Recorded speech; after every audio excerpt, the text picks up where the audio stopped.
রান্না করব কুমড়ো আর উচ্ছে ভাজা। দেখে নাও, আমরা আলু আর উচ্ছে তো ভাজা খাই, কুমড়ো আর উচ্ছে দিয়ে কারা কারা ভাজা খাও অবশ্যই বলবে। তো দেখে নাও আমি এই রান্নাটা কেমন করে তৈরি করছি। বসিয়ে নিয়েছি, দিয়ে দেবো তেল। তেল গরম হয়ে গেছে, এখানে সিম্পল আমি দেব শুধু সর্ষে ফোড়ন দেব।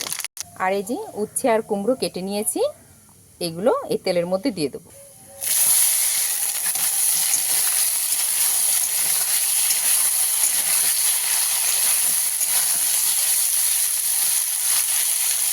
ভালো করে একটু নেড়ে চেড়ে দেবো তেলের সাথে।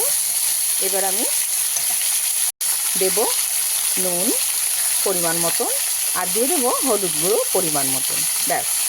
আর দিয়ে দেবো গোটা কয়েকটি কাঁচা লঙ্কা।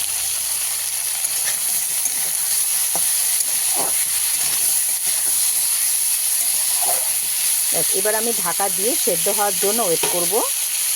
সেদ্ধ হয়ে গেলে ভাজা ভাজা করে নামাবো।